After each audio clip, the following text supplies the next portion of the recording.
to Yamamoto, okay? Because we haven't talked to Mr. Jones about him, and he's got some insight for us, obviously playing overseas for a couple years. So Mark Feinsand with the latest report here that Yamamoto has already met with the Yankees, the Mets, the Giants. He's going to meet with the Red Sox, and then 2 or 3 more teams, including the Blue Jays, will also likely meet with him. So, Jonesy, what are teams getting? What do you think is going to happen? And do you know him personally? Do you know people around him? Did you face him? I know him personally. He was my teammate for 2 years, and I mean, I was with him and um, Yoshida. So when I first seen both of them, I'm just like, oh yeah, you guys can ball. Y'all don't want to be here no more. Y'all want to get over to America.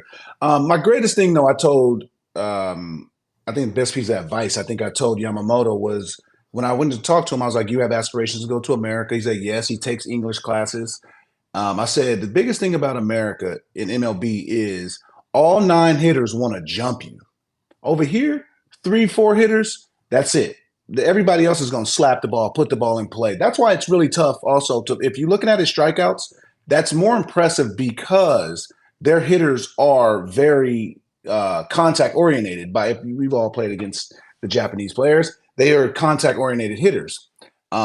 So for him to go out and really strike out, really won an inning is really impressive based on just how the style of play is. But what teams are going to get is somebody who is posted. He's made all his starts. He's healthy. He works. He is a tireless worker. Like I've seen the guy on his days off that he shouldn't even come in. He's out there working. He's flexible, stretches. He makes sure he gets his throwing in. I think he throws a little bit too damn much, but what do I know? My arm don't hurt because I ain't got to do it no more. He has these darts that he throws, and it's pretty impressive how he throws them. And he's throwing them, 100 plus 200 feet. But he's a tireless worker. And, I think he likes the big spot. I think he likes and wants to win. By him being on the WBC team, by the team Oryx Buffaloes, back-to-back champions in Japan, like he's tasted success in the last 2, 3 years, and even my last year in 21, we lost the finals, but we got there. So the last 3 years, he's been in the thick of it in a winning situation. I don't think he would like to come over to America and just take the money and go to a losing situation. So I think the teams that have the best chance to win have the best chance to landing him because all these teams are going to pay him similar money.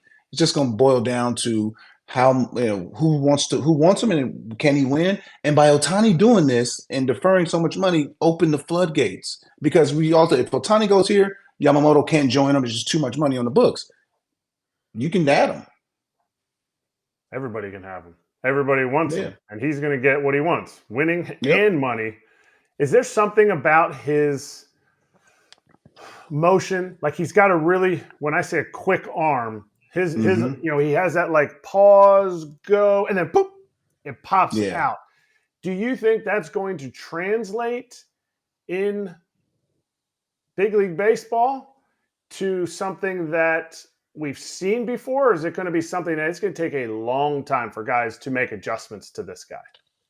I mean, I don't think it'll take a long time because MLB hitters are the best hitters in the world and they make adjustments, on the fly. And we have been accustomed to seeing more Japanese pitchers and Asian pitchers over the last couple of years. But he changed his windup. This was not his windup. He's quick pitching. He's doing that as his main in his rotation and or delivery. And again, he's 95, 97, and that split is 91 miles an hour, and it is a hard split. It's one of those like Roger Clemens splits that you think you can hit it, but you're not on it. And it's just a matter of navigating yourself through the lineup. And again, he has guys with you Darvish, with Otani, with Tanaka, with you got it was Kuroda. He has guys and Senga, who's the newest one.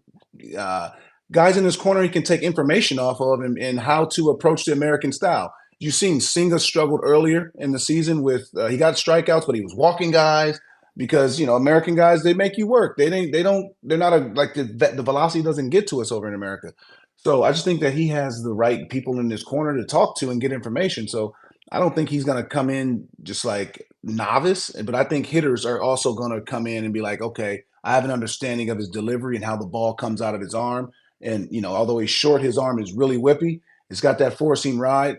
But again, American hitters, I just think are just fantastic. So I think the adjustment's always going to be made. But I think his stuff is going to be elite. Adam, I've also heard that he does not lift weights and he has this plastic javelin program. Do you know anything about this?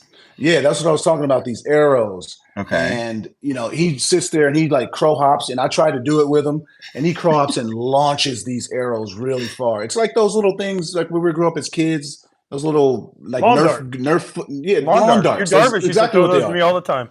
Exactly what they are. They're lawn darts, and he sits out there and chugs them.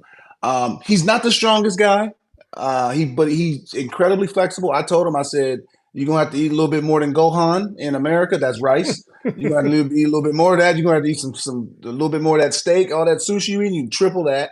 You're gonna have to get stronger, and I just think that will come with knowledge of American culture, knowledge of how the preparation. There's going to be a lot more stress. You throw a lot more stress pitches in America, than I've seen in Japan. So I just think that he'll fit the mold, and I think he'll just adjust to the Western style, just like everybody else has. I think when you're good, you're good. It doesn't matter. A friend of mine sent me this stupid video of Babe Ruth saying he couldn't do this in today's era, and I said, bro, greats are great. Shut up. You don't know nothing about sports. You weren't great. He made the adjustment. Is he gonna stay together? In your opinion, obviously nobody knows. Nobody knows, but you talk about like the size of this guy, and everybody wants to hate on people who are shorter. That's not what I'm talking about. You didn't even say he was shorter, just a little bit skinnier. He's petite. Like you need some heft. Can he sustain it? Here's the thing, Mookie Betts. I put him and Mookie Betts at similar sizes. Similar build. Mookie is extremely explosive. Yeah, that's what I mean. And so is Yamamoto with his arm and his power of his legs. Altuve, you can't just say, like, it's hard to say how someone will hold up. You never know. Obviously, you got to play. I mean, there's been some absolute specimens in our sports that couldn't hold up. I just think that his routine and his adaptation to routine, and I've seen his stats this year. He threw 170 innings. That's 30 innings less. Maybe they put him on maybe put him on a different program to get his arm, maybe freshen him up a little bit or keep him fresh a little bit, something. But they put him on a different program this year, maybe in anticipation of coming to America. Great movie. But I think that he'll adapt. And I just think that he'll be dominant. Obviously, it's going to take time by getting through these lineups. And we got our taste by seeing him. The best lineup he's ever faced was Team Mexico. That was the best lineup he's ever seen in his career, and he did really well against them. All those guys are major leaguers. Just it's going to be different when you're in the major league stadium with facing the Braves or facing the Yankees or wherever team he's not, or just the opposing teams. Just a little bit different, and I just think he's up for the challenge, which is great. And maybe depending on the team, they sell him on every sixth day, whether it's all year or at least in the beginning. I mean, the Mets did that a lot with Kodai Senga this past season. Yeah. I don't know if they're going to do that going forward, but his numbers were, elite pretty much. By the end of the year, he was pitching like a 1. I mean, he was a 2 if you look at his overall season. So it's hard to not replicate that. And he stayed pretty healthy, obviously. Did he go 6 days all year, or did it change throughout the year? It was mostly 6. I think that's smart. I think that's smart, especially with Senga. He's had a history of injuries in Japan. That was a big thing with him. Was he had elite stuff, but he had some injuries. So maybe keeping him on his 6th day is good. I know Darvish has been on the American rotation. Shohei, he pitches when he says he pitch. He can wake up like, I just want to pitch today. You ain't got nothing about it. You ain't gonna say nothing about it. So that's how I think he was in LA.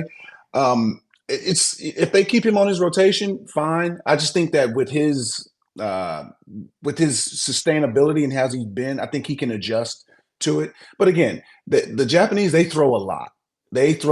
And like off days and all this, they throw a lot. And their whole thing about it is just, work. And, one thing I told them is that there's days you need to just get away and let your arm relax. Let it just relax. Let your body relax.